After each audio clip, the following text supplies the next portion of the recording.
আলোচনা, সমালোচনা ও গোলক ধাঁধা।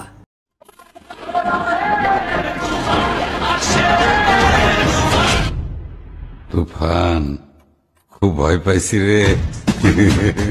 উরুধুরু লাগে রে আইটেম সং এর মধ্য দিয়ে শেষ হলো তুফানের শুটিং। হ্যাঁ ভিউয়ার্স, তুফানের শুটিং শেষ হয়েছে। মালো মাঝিলো জি বলল বোন আমি করলাম কি, এই যে বিয়ান ছাপ এত ভাব নিয়েন না, এতগুলা বিয়ে কেন দেখাও দেখেন না। প্রীতম হাসান যে গানটি তুফান সিনেমাতে গেয়েছে, গানটি আর প্রথম রিলিকটা এরকম, তুমি কোন শহরের মাইয়া গো লাগে উড়া ধুরা। এখন এই গানটা কিভাবে গাবে আমি সঠিক জানি না। আমি আমার মতো করে গাওয়ার অনেক চেষ্টা করছি, পারি নাই। কারণ হইলো আমার গলা তো একেবারেই ভালো না, যা ইচ্ছে তাই। আর তার চেয়ে বড় কথা হইলো মানে গানটা কিভাবে গাবে এটা না শুনে আমি কিভাবে বলি, তাহলে তো আপনারা আমাকে পিটাবেন।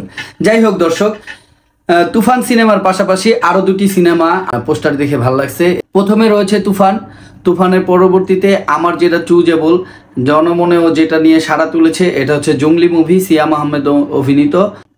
আমার পছন্দের তালিকায় তৃতীয় অবস্থানে যে মুভিটি রয়েছে এটা হচ্ছে আরিফিন শুভ অভিনীত নীলচক্র। দর্শক, সাকিব খানকে ভালো লাগার পরে যতটুকু ভালো লাগা থাকে অতটুকু ভালোবাসা অবশ্যই আরিফিন শুভর উপর। তবে আমি জানি না নীলচক্র ছবিটি আদৌ মুক্তি পাবে কিনা।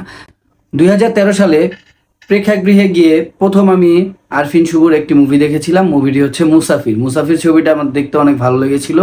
কজ হচ্ছে তখন আমাদের দেশে এই ধরনের মুভি নির্মাণ একেবারেই হতো না। যাই হোক, আরফিন শুভ আপনারা জানেন উনি ঈদে কখনোই মুভি রিলিজ করে না, উনি অফ টাইমে মুভি রিলিজ করে। এটা ওনার একটা মানে কোন দিক আমি জানি না।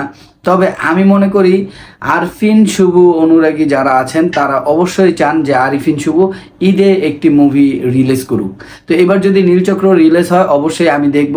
আমি নীলচক্র দেখব, আমি তুফান সবার আগে দেখব, জঙ্গলি দেখব, তারপরে শুনতেছি আরো কোনো ছবি আসবে কিনা। তবে এই তিনটা ছবি আমি দেখবো, আর সুযোগ যদি পাই অন্যগুলো দেখবো। আর আরেকটা কথা, বিশেষ করে যারা সিনেমার নির্মাতা তাদের উদ্দেশ্যে আমি একটা কথা বলতে চাই যে দেখেন, আপনারা মানে এই ধাক্কা ধাক্কি, পারাপারি, হুড়াহুড়ি, জলাজলি, দলাদলি এগুলা করেন না। এগুলা করে আমাদের ফিল্মের মান, ফিল্মের 12টা বাজায় না।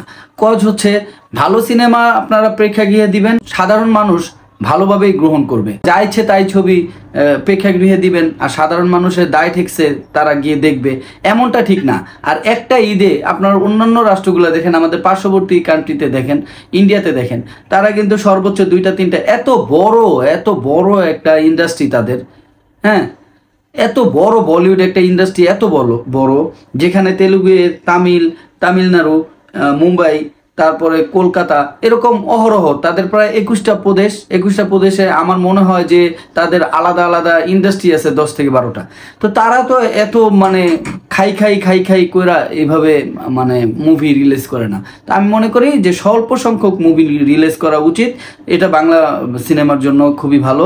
সবাইকে প্রেক্ষাগৃহে গিয়ে মুভি দেখার আমন্ত্রণ জানিয়ে এখানেই বিদায় নিচ্ছি। আল্লাহ হাফেজ।